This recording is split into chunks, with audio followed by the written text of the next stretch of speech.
지금 한국 사회가 재수의 딜레마에 빠져 있다라고 생각합니다. 프리바게닝 제도를 기반으로 한 건데 검찰이 두 피의자를 이제 잡아다가 취조를 하는 거예요. 조건 첫 번째는 뭐냐면 분리 취조입니다. 두 피의자 사이의 커뮤니케이션, 우리식으로 표현하면 소통이 불가능하게 만들어 놓은 겁니다. 두 번째 조건은 뭐냐면 이제 미국의 프리바게닝 제도. 프리바게닝 상황은 뭐냐면 자백이라고 하는 기회주의적 행동을 하는 겁니다. 배신이라고 하는 도덕적으로는 나쁜 행위에 대해서 페널티를 주는 게 아니라 바로 석방, 즉 배신 행위에 보상을 주는 왜곡된 인센티브를 만들어 준 거예요. 커뮤니케이션이 불가능하고 사회적으로 나쁜 행위에 대해서 벌을 주지 않으면 사회 전체적으로는 불만족스러운 상황에 간다. 그게 프리저너스 딜레마가 가르쳐주는 교훈입니다. 프리저너스 딜레마를 벗어나기 위해서는 게임의 규칙 자체를 바꿔야 돼요. 우리 사회에서 소통의 구조를 만들고 바람직한 행위에 대해서만 상을 주고 바람직하지 않은 배신 때리는 행위에 대해서는 벌을 주는 신상필벌이죠. 이거를 갖춰야 됩니다. 한국 사회는 이 87년 그 이후에 사반세기가 넘는 이 시간 동안 프리저너스 딜레마 게임을 하고 있다라고 하는 거예요. 소통에서 협동의 어떤 전략을 짜면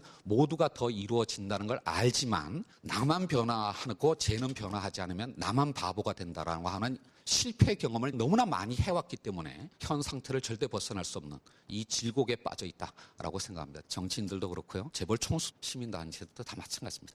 자기 뜻을 관철시킬 수 있는 헤게모니를 가진 주체는 없습니다. 반면에 비토 파워는 누구나 다 갖고 있어요. 그러면 이제 이걸 어떻게 벗어나야 되느냐. 제가 자주 쓰는 표현이 이 안나까리나 법칙이에요. 행복한 가정은 다 비슷하고 불행한 가정은 그 이유가 제각각이다. 성공하기 위해서는 모든 조건을 다 갖춰야 되지만 실패하는 원인들은 다 제각각이다. 그런 뜻이에요. 한국 사회의 실패를 이끄는 원인이 하나가 아니라는 얘기예요. 그거를 한 번에 해결할 수 있는 방법은 없습니다. 지도자는 초조해하지 말아야 됩니다. 대통령들은 계속 초조해하면서 단기 성과에 급급하게 되고 그러면 그럴수록 지지자들은 금방 실망해서 떠나버리고 반대 세력은 점점 더 공고해지는 과정을 거치고 있다라고 하는 겁니다. 좀 더 오랜 기간 동안 좀 더 천천히 좀 더 신중하게 접근하는 그런 어떤 노력을 기울여야 된다고 생각합니다. 이것이 한국과 경제에 갖는 어떤 의미가 굉장히 시리어스한데요. 아까 윤창현 교수님이 이 기후 악화냐 아니면 기후 변화냐 이렇게 질문을 던졌었는데 저는 근본적으로 세계 경제의 기후가 변하고 있다고 생각합니다.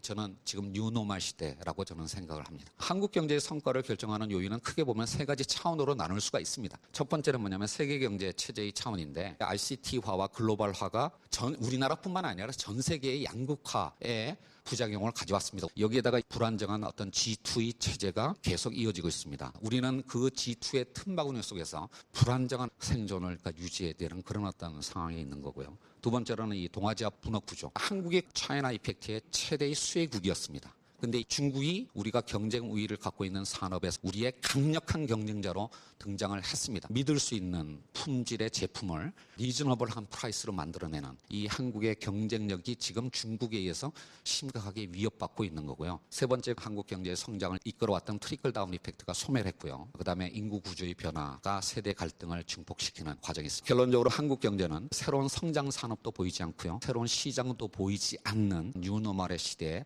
상당히 긴 어떤 과도기를 거쳐가게 될 거라고 생각을 합니다. 자기가 하고 싶은 얘기만 하면 안 된다고 생각합니다. 상대방이 하는 얘기를 들어줘야 되고요. 이게 바로 아까 그 프리즈너스 딜레마 게임에서의 소통이죠. 정말로 중요한 거는 한 방에 해결할 수 있는 방법은 없는데요. 우리 사회와 시장이 정한 규칙을 위반한 자에게는 페널티를 부여한다라고 하는 이 원칙만은 포기를 해서는 안 된다고 생각합니다. 세상을 바꾸기 위해서는 협동을 해야 되는데 협동을 하는 환경을 만들기 위해서는 배신 때리는 행위에 대해서 페널티를 주는 원칙이 살아 있어야 됩니다. 이 모든 문제를 한 방에 해결할 수 있는 방법은 없습니다. 조금씩 모든 분야에서 필요한 일들을 해야 되고요. 바뀌어야 된다고 생각합니다. 이상입니다.